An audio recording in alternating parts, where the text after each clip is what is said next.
Hello, welcome to Lemon Studios, where we talk movies, television, and wrestling. I'm, of course, the Lemon himself, Zeke Lemon, and this is my review for Bridgerton Season 4, Part 2. But before we get into that, let's get the house clean out of the way. Shall I leave a like?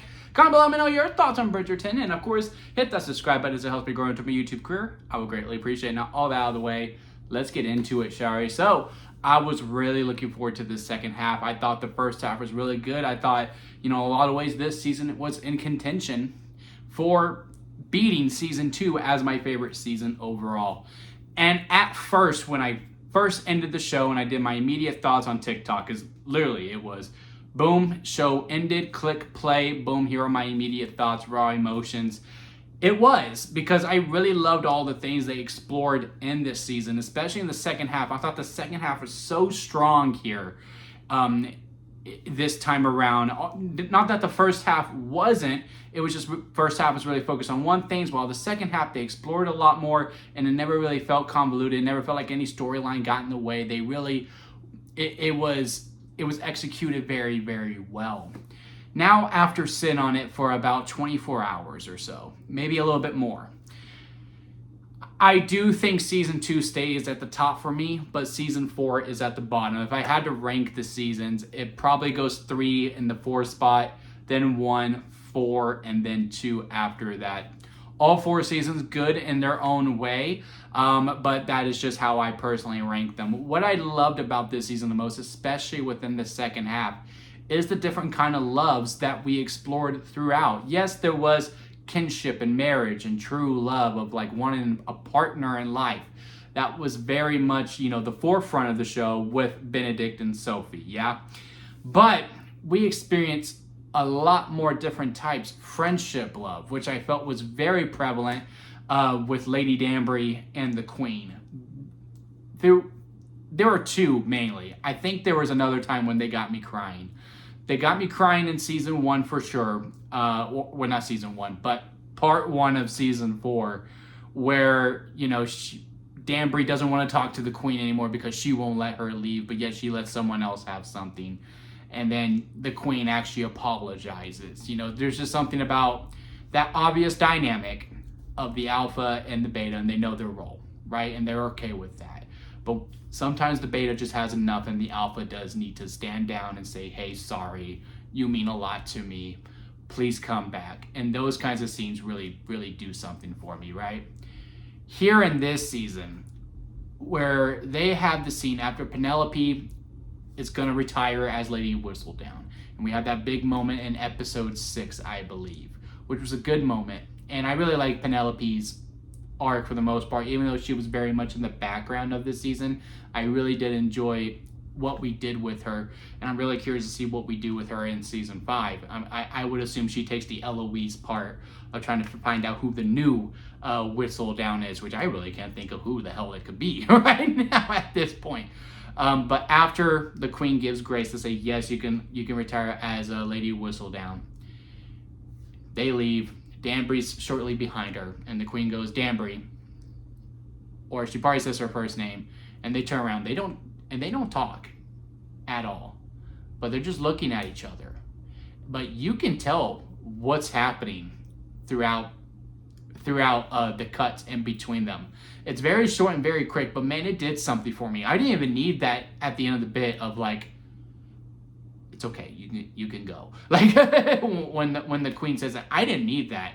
I would have been just fine, and maybe it was like this because again, you watch all 4 of them at the same time.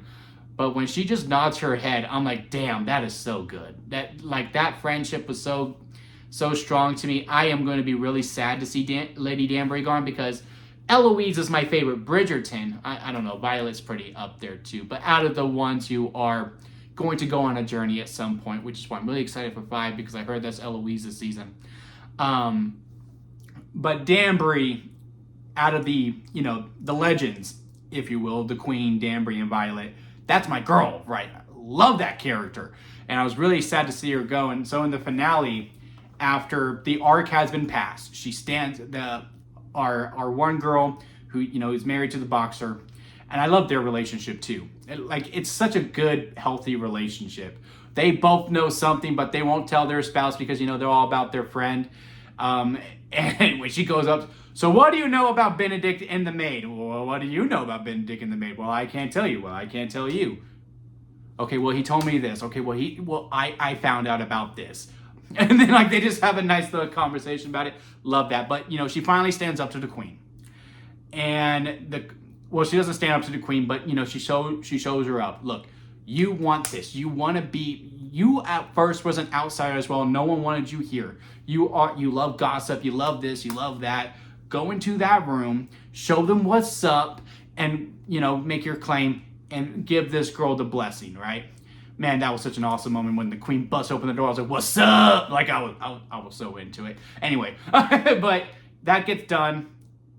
The smoke has settled. Benedict has proposed, or maybe he hasn't proposed yet. They're at their seats because, you know, this is the queen's ball, but, you know, it's a celebration for Lady Danbury, who is about to leave, right? And, you know, they're sitting together, and she just goes, that was fun. Because that was fun. And, you know, they have a little small talk. Man, she's a little firecracker, isn't she? Basically giving, you know, the permit of like, hey, you picked a good one to follow in your footsteps. And she goes, we had we had a lot of fun. We had so much fun. And, you know, you could just have the reflections of those memories. It was such a good scene. And the whole, I will write to you. That was the other time when it got me crying as well. It goes, I will write to you. You know that, right? Oh, man, it just, you know, I love, you know, Zeke loves love. He loves kinship, he loves relationships, he loves marriage, he loves all of that, right? But, man, there's just something about a good friendship that's built very, very strong that I really, really do love. And I feel like Bridgerton really knocked it out of the park with the Queen and Lady Danbury. Another form of love that we just not discovered, but we went on an adventure with, I guess, for a lack of a better word that I can't think off the top of my head. You know, family love. Eloise and her little sister that I cannot remember her name. But that whole journey, you know, she's given her the silent treatment because she's hurt. She's hurt by her sister not to have the interest that she has. And Eloise is really feeling bad about it. And she's trying to make up. And it's all this build up to, I believe, maybe in the penultimate, episode 7, where, you know, Eloise goes, you want me to sneak you into the ball from the callback from part 1. They have a nice little back and forth there. Then we have the funeral episode, which we're going to get to in a little bit, which I think was the strongest episode. I think episode 7 was probably the best episode. Episode 8 had great moments, and so did 6 for sure. But 7 as a whole, I really feel like we were knocking it out of the park all the way through. But after, you know, John dies and Francesca is destroyed, and her sister is just having this reflection of like, I don't know why I'm getting caught up in this fantasy, you know, like Dad died, even Lord Featherington, and then now John. Like, what's the point of falling in love if we're just gonna die? And, you know, she doesn't want to do this. But Eloise knows, no, she wants to find love. She's not me. As much as I would love for her to be me, she is not me. And, you know, we always had that sibling love throughout this too with Benedict and Eloise, but it was nice to see it with someone else in a lot of ways. And how it just comes out to an end, which goes into the other form of love that we explored. That was the word I was looking for, explored, with, you know, Violet. Self-love. Yes, I would like to find a partner, but I think I want to, you know, focus on me before I try to find a partner. And then Eloise like, I think that's a great job. And I was like, hell yeah, man, that's awesome. But, you know, Violet, you know, she finds this great guy who she's finally comfortable enough to take that extra step with. And, you know, she's going through the proper motions. Okay, yeah, no, we hooked up. It was fun. It was great. He's a handsome dude. Absolutely. He makes me laugh. I love his company. I want him to be around. Yeah, let's get married. But when she has that conversation with Benedict, and he's like, you know, I would like to actually see that younger Violet at some point. She sounds cool. She sounds fun. I would like to have a drink with her. And Violet's really reflecting on that. And after the dust is settled and everything's over, and I saw a lot of people upset with him about how he could not just understand. That's a really tough situation to be in. I understood where both of them were coming from. And I think at the end of the day, he understands where she's coming from, but he's ready to settle down. He wants to get married again. If she needs to go explore and find herself again, that is fine and dandy. He's not into the casual stuff. I know, surprise. A man is not new into the casual stuff, especially a man of his age. He ain't got time for them games.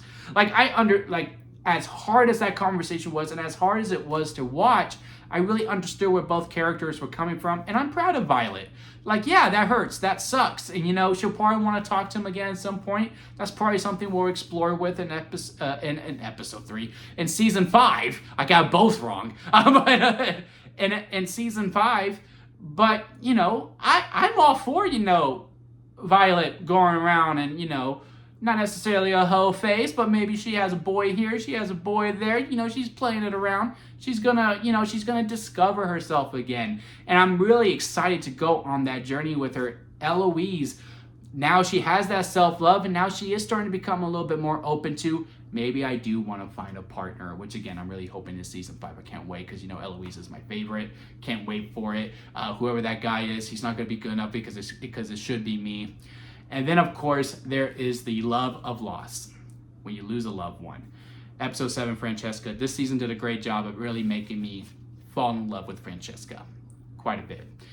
Last season, every time we cut to her, she wasn't the focus, but, it was interesting to watch every once in a while. But, I was never, super attached to Francesca, because I don't even think she's in season 1 whatsoever. I don't really recall her in season 2, because in season 2, I think they're prepping her in a lot of ways. They've been building up Francesca a lot, so maybe her season's last, especially with what I've heard of what we do in there, because apparently we switched up a character. I'm not trying to spoil anything in case you haven't read the books, but anyway, we've been building her up quite a bit, but she's always been in the background. So, like Francesca, but, didn't really fall in love with Francesca until this back half of the season. I love seeing this little fire in her, how she was standing up to Michaela. Clearly, she's not going to be into me, right? But, seeing her with that little bit of fire, I was like, okay, Francesca, man, look at you, looking good over there. You look good with a little fire on you. When her and Michaela make up, and now she's showing this little party side to her. I don't know. There was a lot of fun to be had. But when John dies, I really felt for her in a lot of ways, and how, she's like, I'll be okay as long as I keep working. She's doing some of the servant's job, and Bridgerton's like, Francesca, what are you doing? And she wants to be pregnant so bad, because she wants something to remember John by. And I love that debate of, do you mourn or do you celebrate? Because as someone in a family who does have one side who prefers one and the other side that prefers the other, I really did love how, no, you mourn, you feel the sadness. You really much feel the sadness. You go through the stages of grief. Or there's Francesca who just going. Then there's Michaela who's like, no, let's drink. Let's share stories. Let's have a little bit of a dance. And just let's celebrate him. Let's not be sad that he's gone. Let's celebrate what we had with him. And that scene at the end where, they're having the party and everyone's starting to say a little bit of stories here and there. And then Francesca, you could tell that she really did love the guy. And, they're having a nice little conversation. Then everyone starts getting into this little dance that they were doing. I forgot what they called it. An Irish jig? Was that it? I'm not really sure what it was, but it looked like a lot of fun, and that whole scene looked like it was executed very well. And that's when we get back to, the main love, Benedict and Sophie. And that whole journey, I'm glad we did not waste any time until they finally hooked up and, they got going. Very steamy scenes of both of them, both in episode 5 and then episode 8 when they bail her out of jail. I loved everything we did with them. I feel like most of that focus was in part 1, and then part 2, again, we were expanding a little bit. We were exploring those different types of love, but I still loved everything we did. And of course, the stuff that we did pay to see, with them, hooking up and all. It was very steamy and it was very romantic, and it got you really hot and bothered, right? But my only negative when it comes to this season are the villains, and it's not even the 3. It's really just the 2, and maybe one of the girls, she'll have a little bit of an arc. I really don't care to see a redemption arc from the mom whatsoever. I wanted her to go to jail. I really did. I wanted it to all burn, and I wanted Violet to take in the nicer of the sisters, which I heard happens in the book, but that's not going to happen here. I'm glad they got their comeuppance. I'm glad, she actually got the man at the end. That was a lot of fun to see. I was really happy with it. It was a really good, happy ending. But yeah, every time we cut to them and it was them talking, I just did not care. The only reason I cared a little bit was because the housemaid that was there, again, for, that love of a friendship, seeing how she was just treating her bad and all this stuff, and every time we cut back to Lady Featherington, she would always be thinking of her housemaid, and like, man, she's just not good as her and all that. And then building up to that moment made all those villain scenes worth it, because I'm here for an apology. I'm not here for a job. I just want an apology from you. That's all I want. And then no, I'm not going to. Then she goes and turns away. She goes, well, maybe I owe you an apology in some way. And of course, she's brought him back. I really did love that. Lady Featherington, someone who I was not a huge fan of, now I do like quite a bit. She has nice arc for me. I like how she, her and Penelope get along now too. Always, wanting to talk about the gossip, because that's all what the mom's about. She loves that. So was it really this person? Was it really that person? Why aren't you naming names anymore?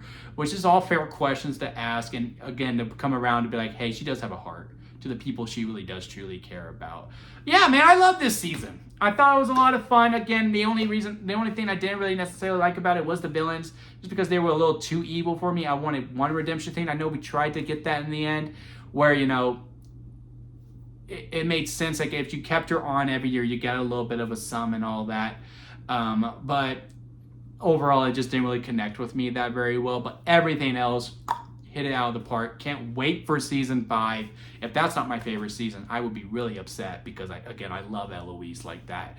But yeah, comment below. Let me know your thoughts on this season. Leave a like if you made this far of the review. I do greatly appreciate it. Hit that subscribe button. It helps me grow into my YouTube career. And don't forget to squeeze the days, guys, because life is too short not to give you. Also, squeeze every opportunity that you can. Until next time, I'll see you here at La Mysterios.